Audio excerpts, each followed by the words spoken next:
অধ্যায় 454 আমি কে? চারপাশে তাকানোর পর ক্লাইন আর কিছুই পেল না। সে তখন পাথরের স্তম্ভ দিয়ে ঘেরা সেই প্রাচীন প্রাসাদে ফিরে এল। সে লম্বা ব্রোঞ্জ টেবিলের এক মাথায় চোখ আধমোজা করে বসল। সে তার আধ্যাত্মিক শক্তির উন্নতি পরীক্ষা করে দেখল, বোঝার চেষ্টা করল সে আর কতজন সদস্যকে এখানে টানতে পারবে। আগের যে ফাঁকা জায়গাগুলো সে সামলাতে পারত সেগুলো মিলিয়ে সে এখনও 4 জন নতুন সদস্য নিতে পারবে। তবে এই মুহূর্তে কোনো উপযুক্ত কাউকে পাওয়া যাচ্ছে না। ক্লাইন মাথা নেড়ে বিড়বিড় করল। তারপর সে বাস্তব জগতে ফিরে গেল একটা ভালো রাতের খাবার বানানোর জন্য। সে আলু কাটল, গরুর মাংস সেদ্ধ করল, পেঁয়াজ দিয়ে কিছুক্ষণ ভাজল, আর তার উপর চিনি ও গোলমরিচের মতো মশলা ছড়াল। তারপর ক্লাইন গরম পানি সসপ্যানে ঢেলে দিয়ে ঢাকনা বন্ধ করল এবং চুলার আগুন কমিয়ে দিল। তাকে মানতেই হবে যে একজন ম্যাজিশিয়ানের আগুন নিয়ন্ত্রণের ক্ষমতা রান্নাঘরে বেশ কাজে দেয়। যখন থেকে সে এই ক্ষমতা পেয়েছে তার রান্নার হাত পরিষ্কারভাবে অনেক ভালো হয়েছে।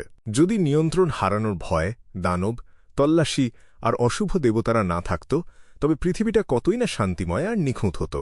সবাই যদি মানুষের কোনো ক্ষতি না করে নিজেদের ক্ষমতাগুলো কাজে লাগাত। ক্লাইন একটা দীর্ঘশ্বাস ফেলল। সে রান্নাঘর ছেড়ে বসার ঘরে এসে ঢুকল। দেয়ালের বাতি থেকে আলো ছড়াচ্ছিল। ক্লাইন ভাবছিল ম্যাগাজিনের পাতা উল্টাবে আর আলু, গাজর ও পরিমাণ মতো লবণ দেওয়ার জন্য সঠিক সময়ের অপেক্ষা করবে। কিন্তু সে ফেসলেস হিসেবে কিভাবে অভিনয় করবে তা না ভেবে পারল না। আজ সকালে ঘুম থেকে ওঠার পরপরই তার আধ্যাত্মিক শক্তি পুরোপুরি স্থিতিশীল হয়ে গিয়েছিল। সে খেয়াল করল যে তার ভেতর ফেসলেস পোষণ হজম হওয়ার কোনো লক্ষণ না থাকলেও একটা নির্দিষ্ট মাত্রার ভারসাম্য ঠিকই তৈরি হয়েছে। সিয়ার, ক্লাউন আর ম্যাজিশিয়ান পোষণ খাওয়ার পর এমন ঘটনা আগে কখনো ঘটেনি। এই কথা ভাবতে ভাবতে ক্লাইন বড় জানালার দিকে তাকাল। যেহেতু বাইরে তখন অন্ধকার হয়ে গিয়েছিল, জানালাটা একটা আয়নার মতো হয়ে গিয়েছিল। সেখানে কালো চুল, বাদামি চোখ, দাড়ি আর সোনালি ফ্রেমের চশমা পরা শার্লক মরিয়ার্টির প্রতিচ্ছবি পরিষ্কার ফুটে উঠেছিল। ক্লাইন চিন্তিত ভঙ্গিতে মাথা নাড়ল। হয়তো এর কারণ হল সে সবসময় ক্লাইন মোরেত্তি হিসেবেই অভিনয় করে এসেছে। একভাবে দেখতে গেলে শার্লক মরিয়ার্টি আসলে ক্লাইনেরই একটা ছদ্মবেশ, অন্য কেউ নয়। যদিও সে আগের ক্লাইনের অনেক টুকরো স্মৃতি আর অনুভূতি পেয়েছে, কিন্তু মূল কথা হল সে এখনও অন্য এক জগতের একজন অতিথি। সে হল পৃথিবীর একজন কিবোর্ড যোদ্ধা ঝৌ মিংরুই। গত 5 মাসে সে এত কিছুর ভেতর দিয়ে গিয়েছে যে মাঝে মাঝে তার নিজেকে ক্লাইন মোরেত্তি বলেই মনে হয়। এই নিস্তব্ধতার মাঝে ক্লাইনের মাথায় অনেক চিন্তা খেলে গেল, যা তাকে অনেক কিছু গভীরভাবে বুঝতে সাহায্য করল। যাই হোক, সে এখনও সেই ঝৌ মিংরুই যে ক্লাইন মোরেত্তির চামড়া পরে আছে, এমন একজন যে কখনো নিজের পৃথিবীতে ফিরে যাওয়ার আশা ছাড়েনি। সে ধীরে ধীরে নিজের চোখ বন্ধ করল। যখন সে আবার চোখ খুলল তখন জানালার আয়নামতো কাছে ফুটে ওঠা প্রতিচ্ছবিটা ততক্ষণে বদলে গিয়েছে। সেখানে গাঢ় বাদামি চোখ আর ছোট কালো চুলের একজন তরুণকে দেখা যাচ্ছিল। তার চেহারায় আহামরি কোনো বৈশিষ্ট্য ছিল না। তাকে বেশ ভদ্র মনে হলেও চোখের নিচে স্পষ্ট কালি আর থুতনির নিচে সামান্য মেদ জমেছিল। এই হল পৃথিবীর সেই ঝৌ মিংরুই। অনেক দিন পর দেখা হল। ক্লাইন একটা দীর্ঘশ্বাস ফেলল, তারপর হাত তুলে নিজের মুখ ঘষল। যখন সে হাত নামাল সে আবার শার্লক মরিয়ার্টি হয়ে গেল। এই কিছুক্ষণ ধরে চিন্তাভাবনা আর মানিয়ে নেওয়ার পর সে অদ্ভুতভাবে অনুভব করল যে তার আধ্যাত্মিক শক্তি আর পোষণের মধ্যকার দূরত্ব অনেকখানি কমে গিয়েছে। মনে হচ্ছিল সেগুলো ধীরে ধীরে একে অপরের সাথে মিশে যাচ্ছে। অবাক হবার কিছু নেই যে ম্যারিওনেটিস্ট রোসাগোর শিক্ষক এমনটাই হয়তো বলতেন। হ্যাঁ, হয়তো তার শিক্ষক বলতেন যে তুমি যে কারো ছদ্মবেশ নিতে পারো, কিন্তু দিন শেষে তুমি তো তুমিই। সম্ভবত এটাই একজন ফেসলেসের অভিনয়ের মূল নীতি। কেউ যদি একবার এই কথাটা ভুলে যায় তবে এই ধ্রুবক পরিবর্তনের মাঝে নিজেকে ভুলে যাওয়া খুব সহজ হয়ে যাবে, আর শেষ পর্যন্ত সে একটা দানবে পরিণত হবে। আগে স্পিরিট চ্যানেলিংয়ের মাধ্যমে সে যা জানতে পেরেছিল তা মনে পড়তেই ক্লাইনের কাছে বিষয়টা একদম পরিষ্কার হয়ে গেল। সে ডান পা ক্রস করে পেছনে হেলান দিয়ে বসল। তারপর খুব দ্রুত ভবিষ্যতের জন্য একটা পরিকল্পনা তৈরি করে ফেলল। তার প্রথম কাজ হল ফেসলেস হিসেবে অভিনয়ের আসল নীতিগুলো খুঁজে বের করা আর তা নিশ্চিত করা। ব্যাকল্যান্ডের বিয়ন্ডারদের মহলে ট্যারোট ক্লাবের মাধ্যমে জলপরীদের সম্পর্কে তথ্য জোগাড় করতে হবে, যাতে সাগরে গিয়ে সে তার আচারটা সম্পূর্ণ করতে পারে। প্রত্যক্ষ বা পরোক্ষভাবে সোলার হাইপ্রিস্ট পোষণের ফর্মুলা জোগাড় করতে হবে, যাতে লিটল সানকে সিকোয়েন্স সাথে উঠতে সাহায্য করা যায়, কারণ তাহলেই সে বিয়ন্ডার বৈশিষ্ট্যের ওপর থেকে একজন র্যাম্পেজারের মানসিক কলুষতা দূর করার পদ্ধতিটা জানার অনুমতি পাবে। তবে সে পুরোপুরি লিটল সানের ওপর ভরসা করে বসে থাকতে পারবে না। তাকেও নিজের মতো করে খোঁজার চেষ্টা চালিয়ে যেতে হবে। ক্লাইনের মনটা ধীরে ধীরে বেশ শান্ত হয়ে আসছিল। সে আঙুল দিয়ে তুড়ি বাজাল আর রান্নাঘরের চুলার আগুন কমে গেল। সেখান থেকে গরুর মাংসের দারুণ একটা সুবাস ভেসে আসছিল। ঠিক সেই মুহূর্তে সে ডোরবেল বাজার শব্দ শুনতে পেল। দরজায় আর কেউ নয়, স্বয়ং আইনজীবী ইউর্গেন কুপার দাঁড়িয়েছিল। যদিও বাইরে গুঁড়ি গুঁড়ি বৃষ্টি পড়ছিল আর মাটি ভিজেছিল, ইউর্গেন একদম পরিপাটি পোশাক পরে এসেছিল। এমনকি সে একটা খাঁড়া কলারও পরেছিল। কি ব্যাপার? ক্লাইন জিজ্ঞেস করল। সে ইউর্গেনের সাথে বেশ পরিচিত ছিল, তাই কোনো ভনিতা না করে সরাসরি জানতে চাইল। ইউর্গেন তার কালো ছাতাটা গুটিয়ে রাখল। তার ডাবল ব্রেস্টেড ফ্রক কোট থেকে বৃষ্টির কয়েক ফোঁটা পানি ঝেড়ে ফেলে সে বলল, শার্লক, আমি আগামী সপ্তাহের সোমবারে ব্যাকল্যান্ড ছেড়ে দক্ষিণে যাচ্ছি। আমার দিদার সাথে একটা ছুটিতে বের হচ্ছি। সেখানকার উষ্ণ পরিবেশ আর পরিষ্কার বাতাস তার স্বাস্থ্যের জন্য বেশ ভালো। এটা তো খুব দারুণ খবর। ক্লাইন নিজেই অনুমান করে নিল। সে হাসিমুখে জিজ্ঞেস করল, তুমি কি চাও আমি কিছুদিনের জন্য ব্রোডিকে কাছে রাখি? ইউর্গেন গম্ভীরভাবে মাথা নাড়ল। আমার দিদা ব্রোডিকে ছেড়ে এক মুহূর্তও থাকতে পারবে না। সে জোর ধরেছে যে তাকে সাথে নিয়েই যাবে। আমি আগেই খোঁজ নিয়েছি। যদি আমরা তাকে একটা খাঁচায় রাখি আর পুরো দাম দিয়ে টিকিট কিনি, তবে তাকে স্টিম লোকোমোটিভ ট্রেনে তোলা যাবে। তবে খাঁচাটা সবসময় পরিষ্কার রাখতে হবে, যাতে ট্রেনের বাতাস নষ্ট না হয়। সত্যি বলতে, তৃতীয় শ্রেণীর বগির গন্ধই তো বেড়ালের মলের দুর্গন্ধকে ছাপিয়ে যাওয়ার জন্য যথেষ্ট। ক্লাইন মনে মনে হাসল। ব্রোডি তো তাহলে ব্যাকল্যান্ড ছেড়ে যেতে খুব একটা খুশি হবে না, তাই না? কিন্তু সে আমার দিদাকে ছেড়ে থাকতে আরও বেশি নারাজ, ইউর্গেন উত্তর দিল। সে নিজের হ্যাটটা একটু চেপে ধরে প্রসঙ্গ পাল্টাল।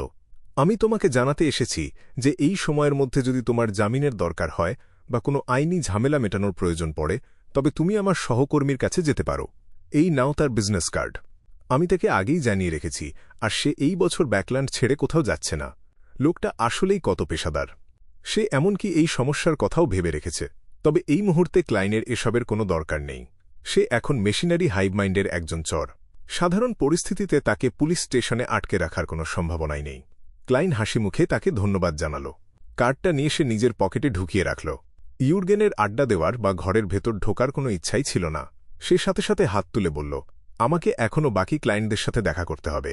শার্লক, তোমার সাথে আগামীকাল দেখা হবে। না, তোমার সাথে আগামী বছর দেখা হবে। তাহলে তো আমাকে তোমার পরিবারের জন্য অগ্রিম শুভ নববর্ষের শুভেচ্ছা জানাতেই হয়। ক্লাইন হাসল আর হাত নাড়ল। ইউর্গেন ছাতা মাথায় দিয়ে চলে যাওয়ার পর ক্লাইন তার দিকে কিছুক্ষণ তাকিয়ে রইল।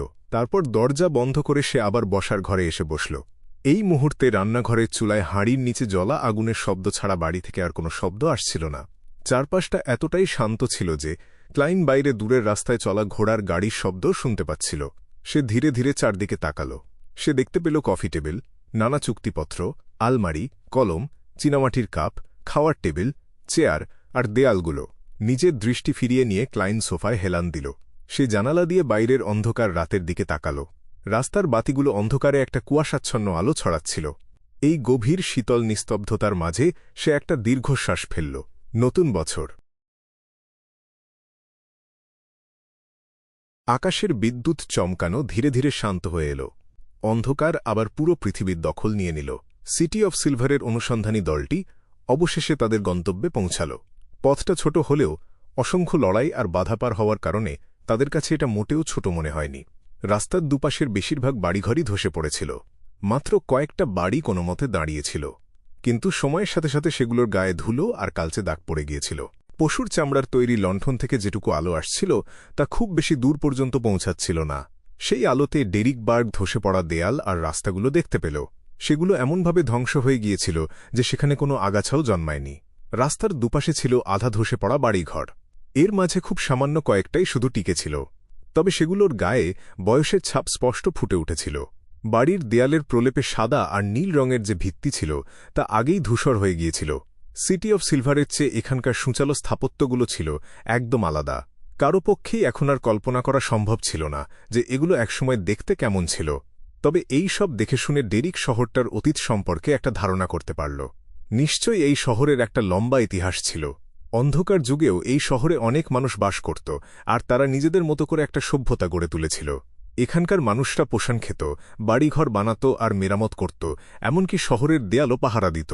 সম্ভবত ৬ বা তারও বেশি দল শহরের বাইরে অনুসন্ধান চালাত। বেঁচে থাকার জন্য প্রয়োজনীয় রসদ জোগাড় করতে তারা দানবদের শিকার করত। তারা শান্ত পরিবেশের ছোট ছোট মুহূর্তগুলো উদযাপন করত। তারা দেবতাদের কাছে বলি দিত আর উত্তরের আশায় পথ চেয়ে থাকত। তারা নতুন প্রজন্মের জন্ম দিত, যাতে আশার প্রদীপ জ্বলতে থাকে। তবে শেষ পর্যন্ত তারা অন্ধকারে হারিয়ে গিয়েছিল। তাদের সব কোলাহল চিরতরে স্তব্ধ হয়ে গিয়েছিল, আর পেছনে পড়েছিল শুধুই ধ্বংসস্তূপ। এই ধ্বংসস্তূপগুলো ছিল একটা বিশাল গোরস্থানের মতো, যেখানে এমন একটা সভ্যতা কবর চাপা পড়েছিল যারা বেঁচে থাকার জন্য লড়াই করেছিল, কিন্তু শেষ পর্যন্ত করুণভাবে হারিয়ে গিয়েছিল। ডেমন হান্টার কলিন চারপাশে তাকাল। তার চেহারা বেশ গম্ভীর হয়ে গেল, যেন সে সিটি অফ সিলভারের ভবিষ্যতেই দেখতে পাচ্ছিল। সে সামনের দিকে আঙুল নির্দেশ করে বলল, অন্য জায়গাগুলো আগেই পরিষ্কার করা হয়ে গেছে। মন্দিরটা শহরের একদম মাঝখানে। অনুসন্ধানী দলটি সামান্য ছড়িয়ে পড়ল, তবে তারা তাদের শৃঙ্খলা ঠিক রাখল আর বিন্দুমাত্র অসতর্ক হল না। না জানি কতকাল ধরে ধ্বংস হয়ে থাকা এই ধ্বংসস্তূপগুলো পার হল তারা। রাস্তাগুলো এতটাই নিস্তব্ধ ছিল যে কোনো মানুষকে পাগল করে দেওয়ার জন্য তা যথেষ্ট। অবশেষে ডেরিক একটা উঁচু আর চওড়া কৃত্রিম মঞ্চ দেখতে পেল। সেই উঁচু মঞ্চের ওপর একটা আধা ধসে পড়া ভবন দাঁড়িয়েছিল। এটা দেখতে একদম সিটি অফ সিলভারের মন্দিরগুলোর মতোই ছিল। এর একটা গম্বুজ ছিল যা স্তম্ভের ওপর ভর দিয়ে দাঁড়িয়েছিল, আর সেখানে একটা খিলানযুক্ত প্রবেশদ্বার তৈরি হয়েছিল। এখানকার এই ভবনের ধরন অন্যগুলোর চেয়ে একদমই আলাদা ছিল। এটা আসলেই সত্যি যে তারা পরে ফলেন ক্রিয়েটরের ধর্মে ধর্মান্তরিত হয়েছিল। এই কথাটা ডেরিকের মাথায় আসার সাথে সাথেই দলের 4টে লণ্ঠন একযোগে নিভে গেল। হঠাৎ করেই অনুসন্ধানী দলটি নিরেট অন্ধকারের অতলে তলিয়ে গেল। আকাশে কোনো বিদ্যুৎ চমকাচ্ছিল না, মাটির মোমবাতিগুলো নিভে গিয়েছিল। মনে হলো যেন সব মানুষের শ্বাস-প্রশ্বাসের শব্দ এক নিমিষেই গায়েব হয়ে গিয়েছে। ডেরিকের শরীর সাথে সাথে আড়ষ্ট হয়ে গেল। তার মনে হলো যেন অন্ধকারে কোনো দানব নিজের জিভ বের করে তার মাথার ত্বক চাটতে চাইছে। কিন্তু তার আধ্যাত্মিক ইন্দ্রিয় তাকে জানালো যে বাস্তবে এমন কিছুই সেখানে আসেনি। ঠিক সেই মুহূর্তে তার কানের কাছে একটা অপরিণত, অসহায়, ভীত আর শুকনো কণ্ঠস্বর বেজে উঠল। সেটা ছিল এক ফিসফিস করা শিশু আত্মা। সে বলছিল, আমাকে বাঁচাও, আমাকে বাঁচাও। এক মুহূর্তের জন্য ডেরিক জমে গেল। সে বুঝতে পারল না তার কি করা উচিত। কিন্তু পরক্ষণেই তার সামনে ধুলোর মতো কিছু ঝলমলে কণা ভেসে উঠল। সেই কণাগুলো একটার পর একটা বিস্ফোরিত হতে লাগল। সেখান থেকে রূপালী সাদা আলো জ্বলে উঠে চারপাশ আলোকিত করে দিল। কলিন একদৃষ্টে ডেরিকের দিকে তাকিয়ে গম্ভীর গলায় জিজ্ঞেস করল, তোমার মাথায় কি চলছে? ডেরিকের সম্বিত সাথে সাথে ফিরে এল। সে লজ্জায় নিজের হাত দুটো জড়ো করল এবং প্রার্থনার ভঙ্গিতে তা মুখ ও নাকের কাছে চেপে ধরল। সাথে সাথে তার শরীর থেকে পরিষ্কার আর পবিত্র আলোর রশ্মি বের হতে লাগল। এর ফলে চারপাশের অন্ধকার নীরবে দূর হয়ে গেল। দলের অন্য সদস্যরা এই সুযোগে আবার মোমবাতিগুলো জ্বালিয়ে নিল। ডেমন হান্টারের সঠিক সময় নেওয়া এই পদক্ষেপের কারণে এবার দলের কোনো সদস্য হারিয়ে গেল না, এমনকি নতুন কোনো সদস্যেরও আগমন ঘটল না। কলিন ডেরিকের ওপর থেকে নিজের দৃষ্টি সরিয়ে নিল। সে সেই উঁচু মঞ্চে থাকা আধা ধসে পড়া মন্দিরটার দিকে তাকাল। সে গম্ভীর কণ্ঠে বলল, এখন থেকে আমাদের আর অসতর্ক হলে চলবে না। আমাদের সবাইকে সবসময় পুরোপুরি সতর্ক থাকতে হবে।